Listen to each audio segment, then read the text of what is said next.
Welcome to Shiloh Ranch Church. Take 3. You're not knowing that because you're not in the room, but we're going to get this nailed. We're going to get this sermon, and I'm going to stop messing it up. And you're like, what are you talking about? We get to record these sermons on Thursday in a small little group of us, and this is what goes to the online campus. And when I say online campus, that's starting to feel kind of weird because we don't think of the online campus as being different. If you're watching online, just know you're just us. This is a vision that we've got to combine the live experience, the online. So if you're watching online, just know you are the completion of a vision of what it means to have a church without geographic limitations. I think sometimes we get into a systematic thinking when it comes to Jesus, and we're in a series about the fruits of the Spirit, and the fruits of the Spirit do not talk about what he does corporately. The fruits of the Spirit specifically refer to things that God does individually. And I think we want herd immunity so often. We come to Jesus and we want to go, well, I'm around these people, or I'm around those people, or I vote this way. And we don't ever stop to go, but Jesus, what do you want to do in my life? My life when nobody else is around. What does it look like, God, if you had me all to yourself and I said yes to everything that you wanted? And so Galatians 5 gives us a list of what someone's life should look like if we individually scrap the herd immunity from our own sin and go, Jesus, what should my life look like? He goes, well, it's funny you should ask. Galatians chapter 5, verse 22 and 23, we're in week 8 of this series, but let me read you the first 7.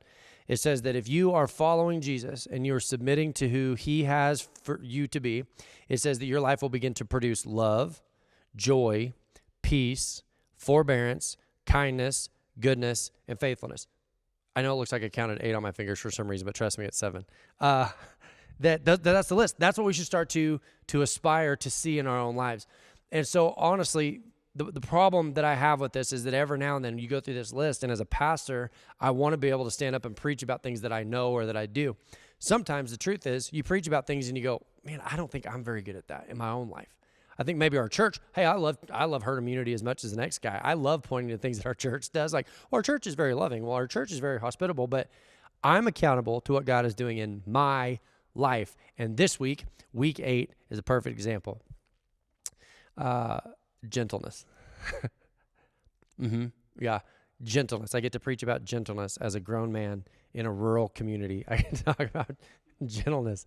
Buckle up, fellas. When I think of gentleness, I gotta be honest. It's something that I would naturally feel like would need to be supernaturally produced. That if God is producing gentleness in me, it speaks to the supernatural movement of God's work in my life, because I am by nature at a default setting, at my own default setting, I am by default a harsh person. I have no problem with conflict in my natural sense, at a natural sense. When I was a little kid, I used to love getting in fights. When I was a kid, I'd fight anybody. You want to fight? Let's fight. I like conflict. I was my most comfortable, I've said this before, but I was my most comfortable working in the oil field because you don't have to worry about people's feelings. And so the Bible says that if you follow Jesus, he's going to begin to produce gentleness. And I'm like, I don't know if I even want that. Jesus is literally asking me to go against what it means to be me. So instead of thinking of Jesus like a trainer that encourages you and builds you up and like helps you to do what you could do, that means we could have done it apart from him. That's not what he's saying. He's saying like, I'm the Coast Guard, I'm the helicopter, I'm hovering above you, and I will give you the opportunity to rise above your natural setting, but you've got to choose it also. You've got to be a part of that process. Also, you have to be accountable personally, individually, for what I'm trying to accomplish in your life. When you look at the word gentleness, if you go to the Greek, it's a word that is spelled Prautes, Prautes, and it describes the quality of not being overly impressed by a sense of one's self-importance. If you're harsh, it's because you think you're right. Generally, if you're harsh, you are overwhelmed by an overwhelming sense of your own correctness. I never think I'm wrong, ever. I don't ever think I'm wrong. If I thought I was wrong, I would change so that I could be right. So it's not like I walk around thinking I'm wrong. I constantly walk around thinking I'm right. And if I'm right, everybody else is stupid. Default setting, not proud of it. And hopefully I'm getting better. I mean, my wife, you could ask her, I think I'm getting better. But harshness is the result of thinking that you're right. And by being right, you're more important. A quality of gentle friendliness, that one's not as hard. Like, I don't mind being friendly. It's fine. Gentleness, and if you're like, you're making this whole sermon about you, I just want you to know that there are variations of people. Sometimes it just naturally comes to people. My mother-in-law is just naturally a gentle person. I'm not. A quality of gentle friendliness, gentle meekness, which is strength that is restrained. If you think that you're gentle is like a natural setting, you can't claim that you're a spiritually gentle person if you're asleep, because you're not causing harm, but you're not choosing it. There's no active restraint in gentleness if you're asleep, because it's not a choice that you're able to make. Are you intellectually, are you sticking with me? That gentleness has to do with choice, choosing not to when you have the option to be harsh. When you have the option to be harsh, choosing not to. Strength that accommodates another's weakness, consideration, restrained patience, patient trust in the midst of difficult circumstances. That means this, that these are the kind of traits that God wants to see in people that he can trust. Not we trust God. If we want to become people that God can trust, these are the sorts of things that we have to aspire to. I heard a statement one time that said, if you want to know the measure of a man, if you really want to know how big a man is, look at the size of the thing it takes to get under his skin.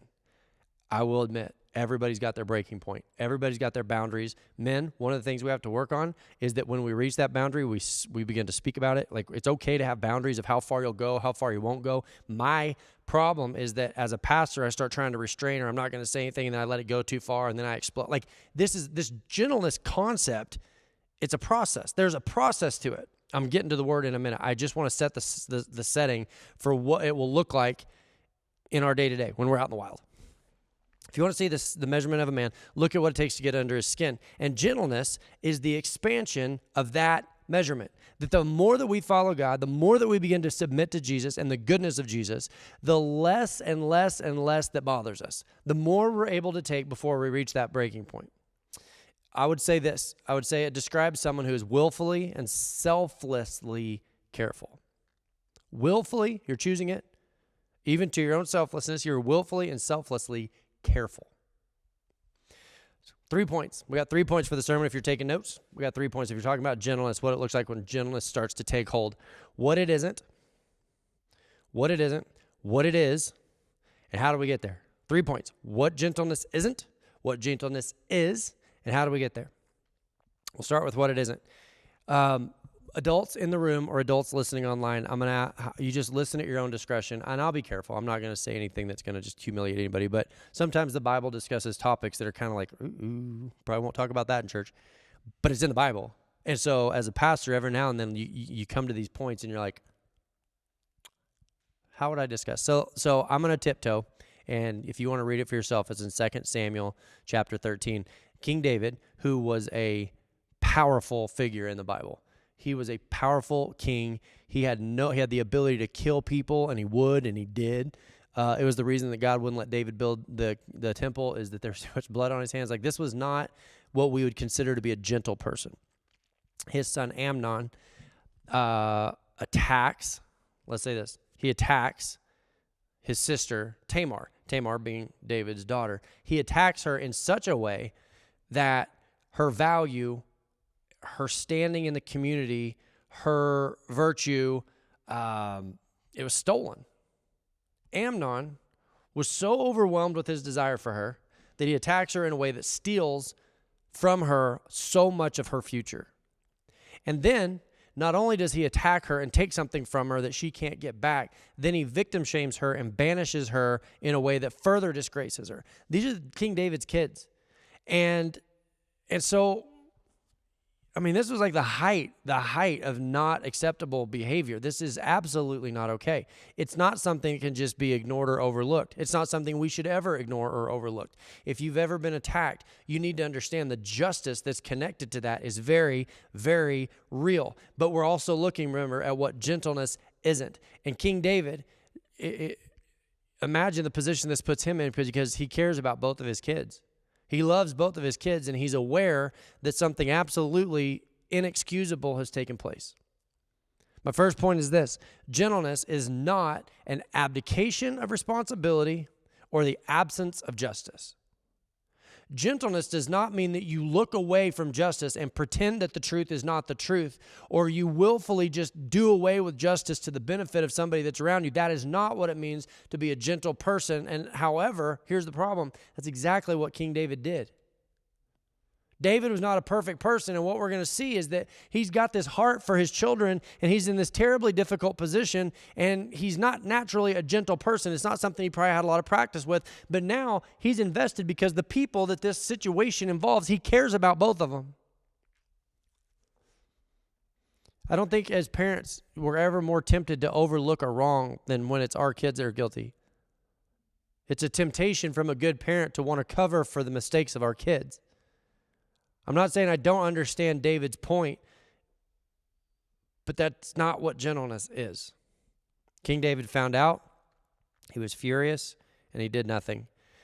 Remember that the Bible says that David was a man after God's own heart, and so what you see is a miscalculation. And I think that if we were in heaven right now, you could ask David, and I believe he would agree with me, that he knows that in God's heart is redemption. He knows that in God's heart, the nature of God is grace and restoration. And so he knows there's an element of that. But what David does is he miscalculates how that works. He miscalculates what it means to give mercy or grace or redemption to someone who had committed an injustice.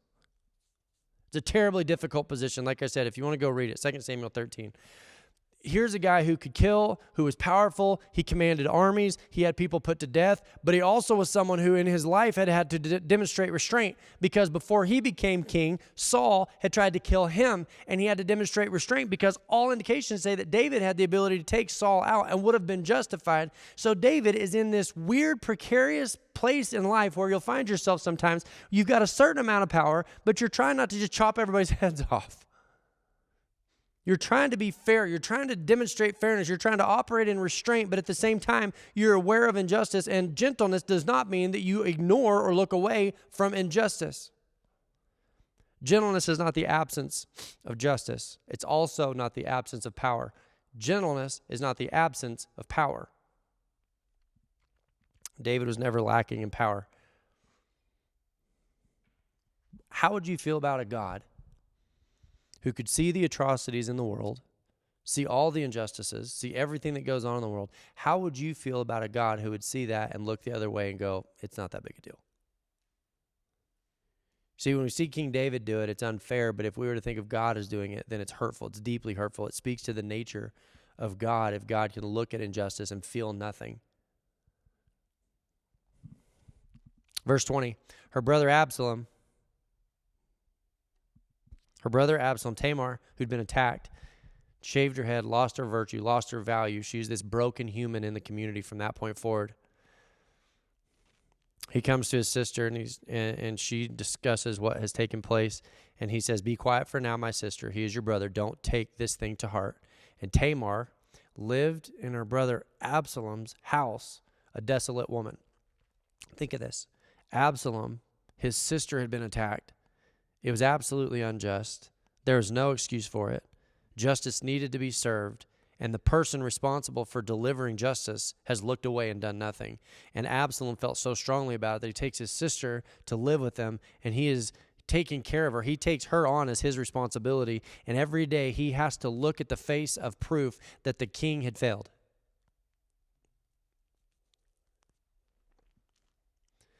That nothing was being done to make things right. And he had to look at that every day in the face. And I would imagine that there's a resentment that Absalom began to foster. It's not like Absalom felt resentment.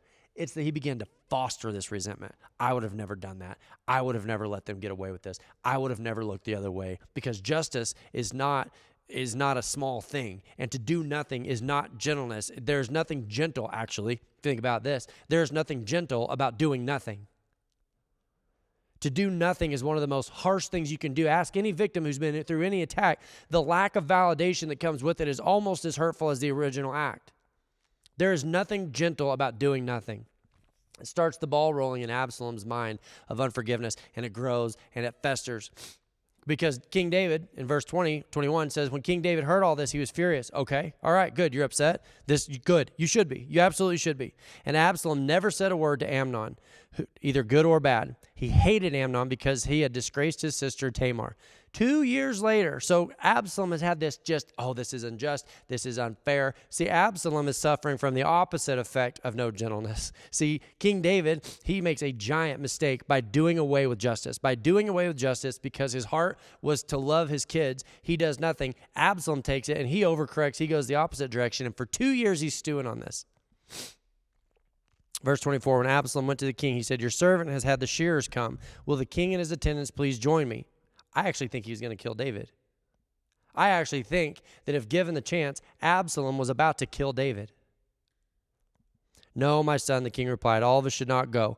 We would only be a burden to you. Although Absalom urged him, he still refused to go but gave his blessing. Then Absalom said, if not, please let my brother Amnon come with us. So Absalom says, at least let Amnon, who was the original attacker, come with us. The king asked, why should he go with you? But Absalom urged, so he sent with him Amnon and the rest of the king's sons.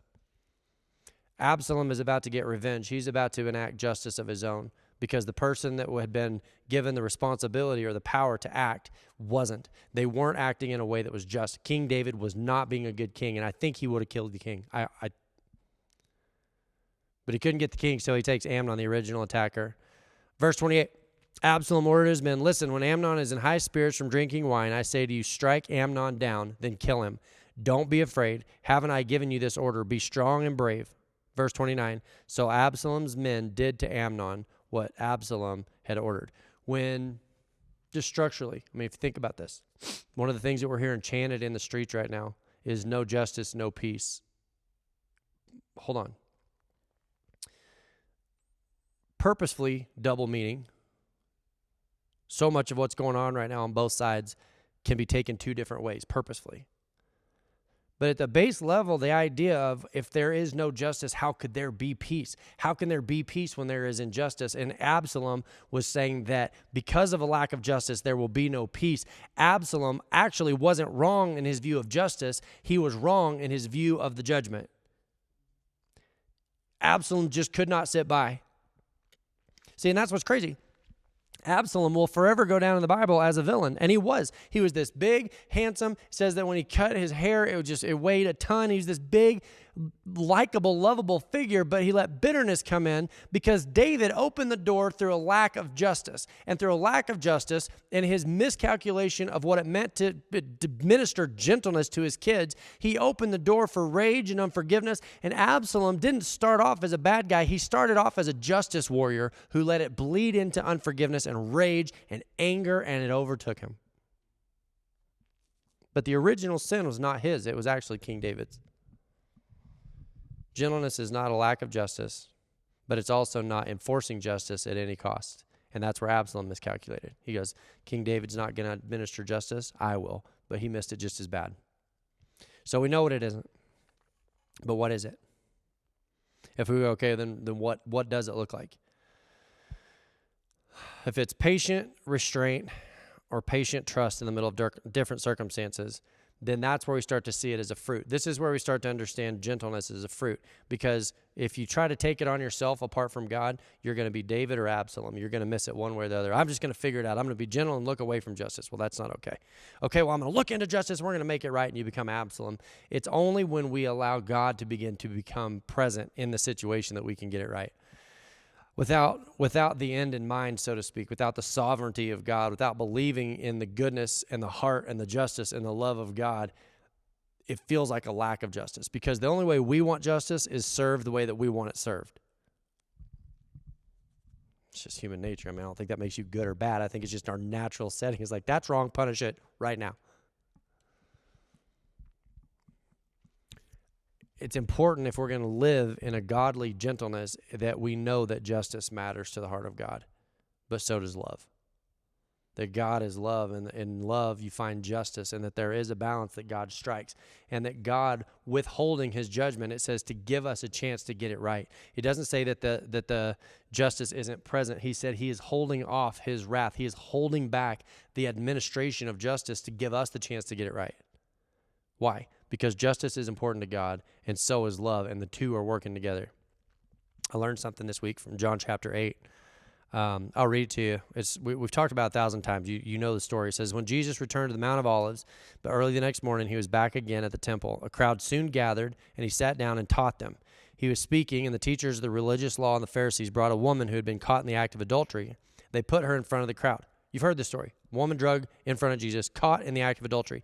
Teacher, they said to Jesus, this woman was caught in the act of adultery. The law of Moses says to stone her. What do you say? If they were prepared to stone her, if that was really what they were going for, they had to have two witnesses. The law would have said it had to be two witnesses. You can look up in Leviticus, two witnesses, which means this. These people caught her in the act of adultery. Where's the other one? Where's the guy? Where's the person that she was caught in this act with? So instantly you're like, wait a minute. So you've got two witnesses, right? But you're only dragging her in front of me. And they were to go. They said, the law of Moses says to stone her. What are they saying? We demand justice. We demand justice. Now, on its face, that sounds good. Justice, yeah, you want justice. Everybody wants justice. Here we go again, a double meaning. It was purposefully given a double meaning because when they said we want justice, only a Roman authority could hand down a death sentence to an Israelite. So what they're doing is they're trying to trap Jesus into elevating himself into a position of Roman authority, which would have put him on the death sentence list for Rome. The whole thing is a trap. The whole thing just doesn't pass the smell test. Two witnesses. Wasn't a righteous outrage at all. These people were not mad because she'd committed adultery. In fact, probably one of them was a part of it. This woman was caught in adultery.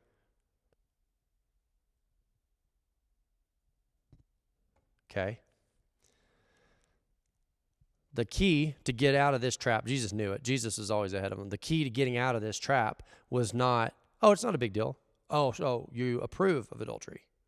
No, stone her. Oh, so you're putting yourself in authority over the Roman position. It would seem like on its face, a no-win position. You're either going to be David abdicating your position of justice or Absalom overstepping your position of authority. Like we've got David and we've got Absalom. They're going, are you David or are you Absalom?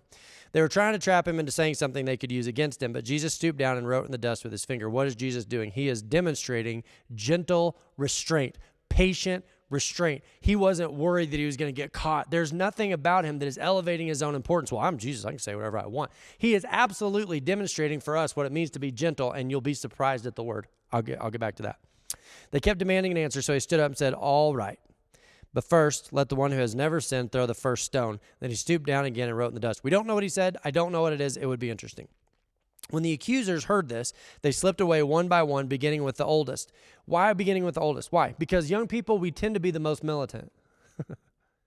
We haven't seen enough of the world yet. We haven't seen justice, the nuance of justice played out. And so we're just going to make the world right. And it says the older people caught on quicker, and they went away first until eventually there was no one left standing.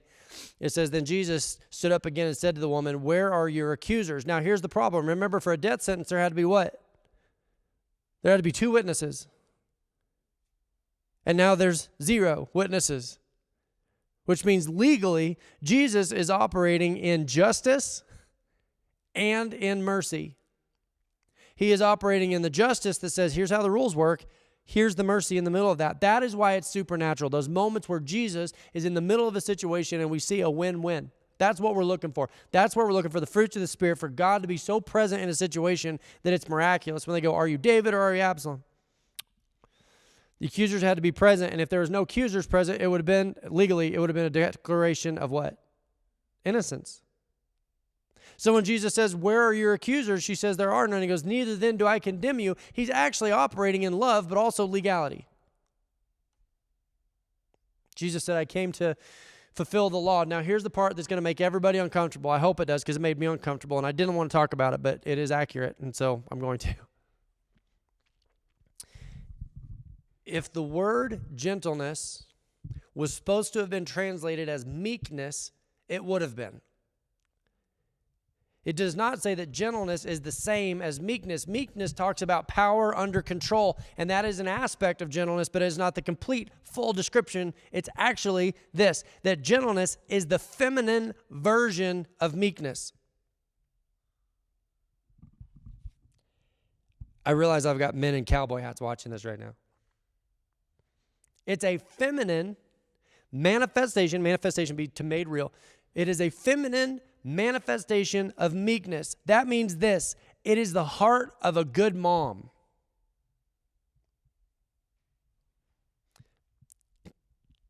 Hang on. Meekness is power under control, and that is an aspect of it. But it's administered with this heart of a mom that has an interest and a love for the person that you're dealing with. When God says he's going to produce gentleness, it means the justice of a good dad with the mercy of a good mom.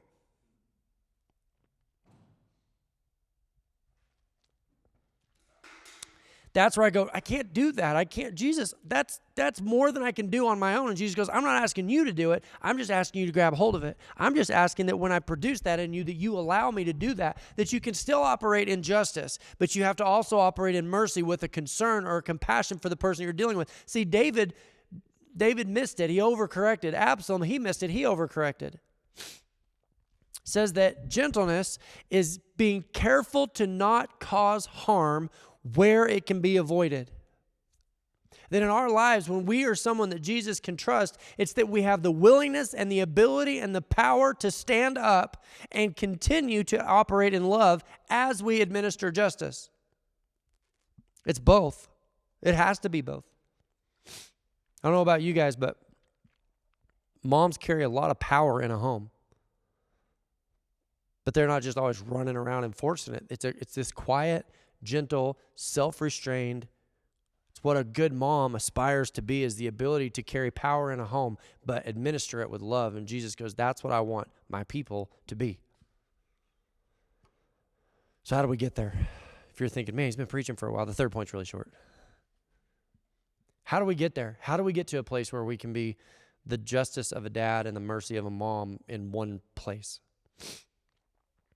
For the record, that's why children statistically do better in a house with a mom and a dad, as they're getting to experience God's nature and God's personality as a combination, as two becoming one. That's the structure of a home. That's the structure of a family. John 5.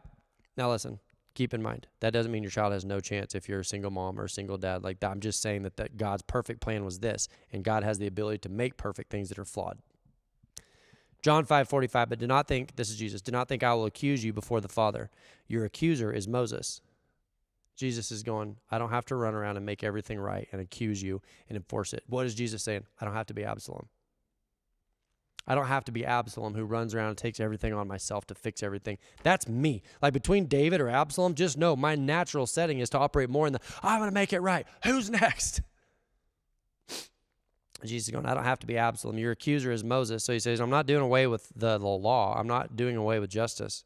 He says, your accuser is Moses, on whom your hopes are set.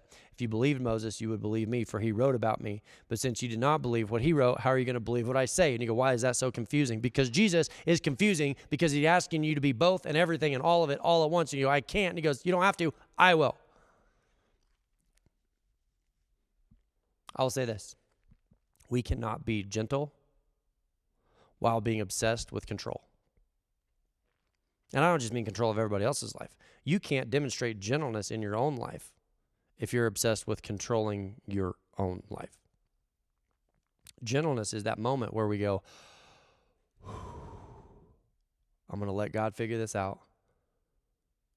I'm going to accept what life is bringing me. I'm okay. I'm all right. I know that God's going to make it right. I know that he's going to bring justice. I know that God is going to do the things that I can't do myself.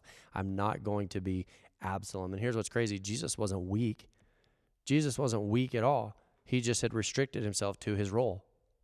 Jesus goes, it's not going to be me that's accusing you. It's the law that's going to be accusing you. I'm here to help fulfill the law. That's what he told the woman that was drug in front of him. He goes, I didn't come so that your sin wouldn't be bad. I came to pay for your sin so that you could be forgiven for it. I came to be mom and dad.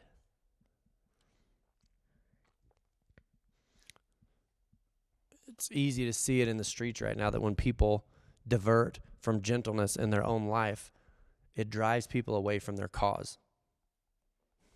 Hey, I'm going to tell you this. It doesn't matter what it is that you believe. If you're standing in the streets screaming it at someone, I'm instantly against you. I mean, either side, I don't care. That's just human nature, is to we just want to distance ourselves from things that are not gentle, when things are harsh, when things are angry, when we become Absalom of I'm going to take it on myself, I'm going to make it right, and I will enforce justice. People, there's something about us that's like, ugh, that guy's a liability. Gentleness is what allows us to embrace the law, embrace justice, embrace mercy, and bring people in and go, but you got to know Jesus. That's what this is about. It's a simple path to Jesus that says, yes, we believe in justice. Yes, we believe in mercy. And my expansion includes that it takes more. It takes more to get under my skin than it used to. When we get that, when we start to understand that, we become people that God goes, I can trust that guy. He's going to be fine. Yeah, they're going to pick on him, but he's okay. He's all right. We've got a dog right now, and Jet's little puppy will run by and grab it and bite it by the ears and yank on it. Just, and Gus, for as mean as he is to everybody else, he's just patient. He's good. It's just a puppy. It's not a big deal. I don't have to fix every little injustice. We become people that God can trust. We actually, in a sense, we begin to expand our own opportunities when we're somebody that God can trust. God begins to put more on us. You are trusted in a small amount. You're going to be trusted in a bigger amount. We become more free in our demonstration of being gentle. Let's pray.